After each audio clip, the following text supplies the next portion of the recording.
Salve, salve, colegas advogados, ex-alunos, alunos, enfim, operadores do direito. Hoje inicio uma nova fase na minha vida com a introdução do podcast. Chama Jus Fácil, e a ideia desse podcast é tratar e trazer um tema uma abordagem mais simples para os operadores do direito, para os advogados, etc. A primeira pergunta que eu me fiz há tempos atrás era o que me motivou a fazer o podcast era nós temos eu como ex-professor, e esse ano estou completando 18 anos de ensino jurídico, e montamos alguns grupos de autoajuda, onde esses grupos, os colegas advogados, ex-alunos, alunos, fazem pergunta do seu cotidiano forense, algumas dúvidas em relação à competência, como ajuizar, como fazer, que tipo de recurso, etc. De toda sorte, esses grupos acabaram fomentando um turbilhão de ideias, o que a gente chama de brainstorming, de soluções, muitas vezes doutrinárias, ou movidas pelo empirismo, pela nossa prática. Então, quero convidar todos vocês para participarem nesses podcasts, e a ideia central, já entabulando, nós vamos ter aqui entrevistas com juiz dos juizados especiais, iremos convidar também colegas advogados, experts em direito do consumidor, entramos na área de família e principalmente na área trabalhista. Esse ano também eu estarei lançando 2 livros, que são um terceiro, que é Prática nos Juizados Especiais para Advogados, Práticas em Audiências Trabalhistas e Ações em Direito de Família. Esse último ainda está no forno. Os demais já estão em fase de impressão. Então, quero convidar vocês para participarem, acompanharem com ideias, com sugestões de temas, etc., para que a gente possa trazer aqui e abordar. Volto a dizer, o principal intuito aqui é o ensino jurídico, acadêmico, profissional, voltado para o empirismo, para a nossa prática. Então, a ideia principal é essa. Então, quero convidar todos vocês no sentido de que seja assim, bem ampla essa participação, sem restrições. Temos aqui várias sugestões de temas que eu obtive através de consulta no Instagram. Destaco aqui uns que eu acho de extrema relevância: a utilização da inteligência artificial no meio jurídico, principalmente na advocacia, porque já sabemos que os tribunais já utilizam isso em segregações de processo, na jurimetria. Aliás, nós como advogados pouco usamos a jurimetria, e é um meio extremamente eficaz na hora de decidir os caminhos a serem tomados.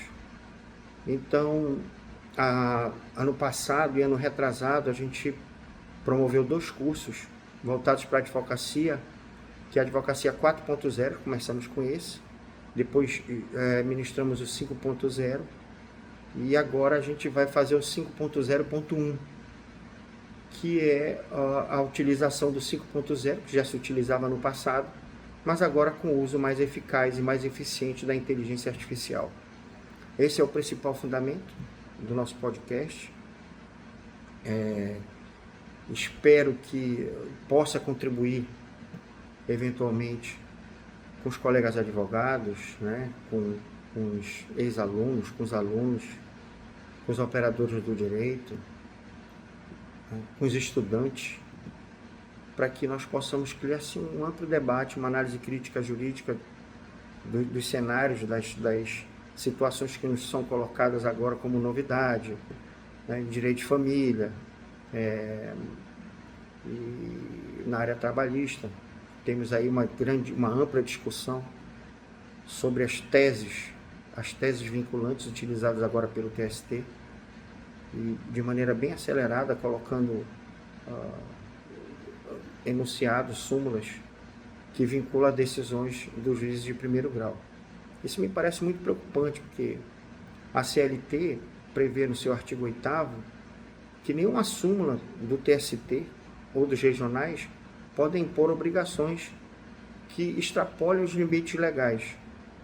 Então, eu posso citar como exemplo aqui, nós temos visto aí edição de súmula com relação à insalubridade em grau máximo para determinadas atividades que dispensam a produção de perícia, o que vai de encontro à CLT.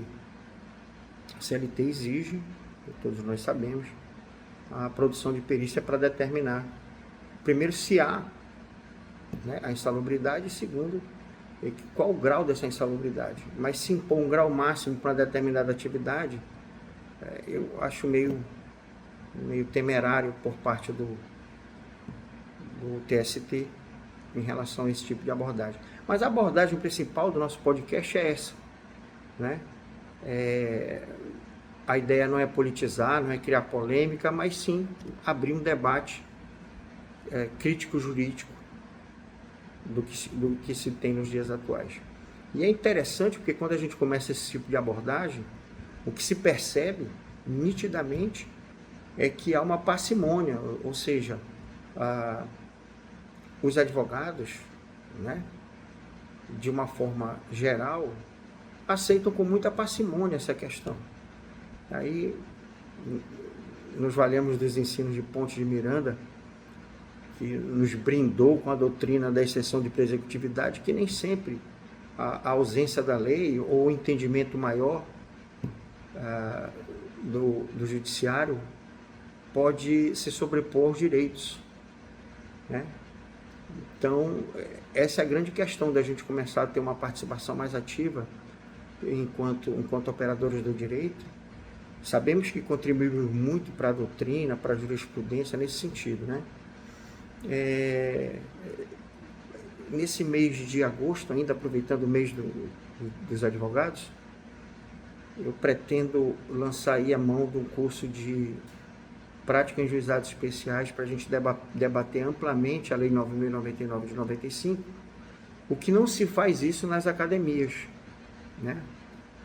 Eu já venho militando nas academias, como já falei, há 18 anos, e nesse tempo todo que eu tenho aí, as grades curriculares do curso de Direito não dedica uma determinada disciplina ou uma subdisciplina para tratar dos juizados especiais. E bem sabemos que os egressos, os advogados, iniciam basicamente ou pelos juizados especiais ou pela Justiça do Trabalho. Daí a minha preocupação de primeiro elaborar esses 2 livros voltados para a prática jurídica, tanto na área dos juizados especiais como na área do direito do trabalho, processo de trabalho, para que a gente possa transmitir uma certa experiência, uma linha de conduta para os novos advogados, né? Muitas vezes, aqui me veio agora em mente, uma narrativa de uma aluna do curso de pós-graduação, salvo engano, do Marta Falcão, em que ela me procurou após a aula e disse: professor, eu participei da minha primeira audiência e fui, assim, muito humilhada pelo juiz e eu não quero mais saber de direito do trabalho. Eu estou fazendo aqui, eu parei um tempo, agora eu estou reiniciando aqui na pós-graduação em direito do trabalho e processo de trabalho, mas eu confesso ao senhor que eu estou muito constrangido em relação à minha participação em audiência. E eu colocava muito humildemente para ela de que ela precisava ter uma expertise, uma experiência, e que isso viria com o tempo. E que, a partir dali, me despertou esse interesse em elaborar uma espécie de manual prático para as audiências trabalhistas, e não só para a audiência, mas para o processo em si como um todo, né? Então, por exemplo, nesse livro que eu estarei lançando agora, a gente vai abordar vestes talares, como se comportar, como sentar-se numa sala de audiência, perguntas pertinentes para que não cause constrangimento de o juiz indeferir eventualmente eventuais questionamentos, enfim. Abordo e dou ampla importância às razões finais. Hoje no direito é comum você ouvir em todas as audiências remissivas, eu acho isso um pecado mortal, porque perde ali o advogado a última oportunidade de se manifestar com relação a toda toda a conduta da audiência, né? O que pode influenciar ou não o resultado pós-audiência, a sua argumentação, chamando a atenção para os pontos relevantes, para as contradições, etc. Pois bem, em função dessa queixa dessa aluna, ao final de uma aula, eu comecei a despertar um interesse para elaborar esses livros. Dentre outros também, as consultas de colegas, às vezes têm dúvida de como proceder, receber um determinado despacho que o juiz pedia para fazer determinada conduta processual e ele não sabia como conduzir, como fazer, uma espécie de retificação processual, uma emenda inicial, enfim.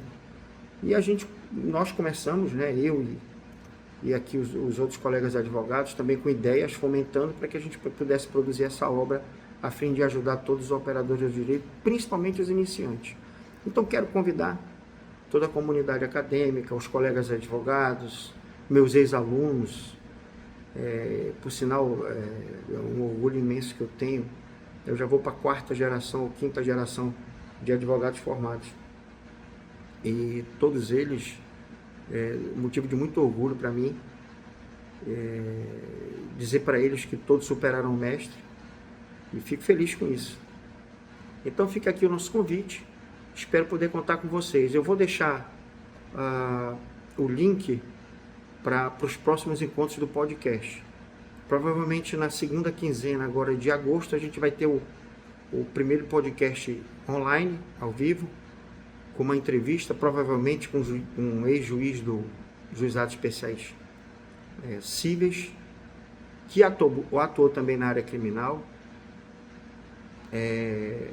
para que a gente possa ter uma percepção, um olhar do judiciário, do juiz de primeiro grau, daquele que nos deixa mais próximos, né? Eu não gosto de chamar de juiz de piso, até porque, no meu entender, são juízes de alto entendimento, etc. Tem alguns juízes que eu tenho uma admiração profunda pela linha de pensamento técnica que eles têm em relação a isso. Então, que aqui fica o convite e aguardo todos vocês. Forte abraço, Deus abençoe, que possamos dar continuidade nesse projeto. Um abraço a todos.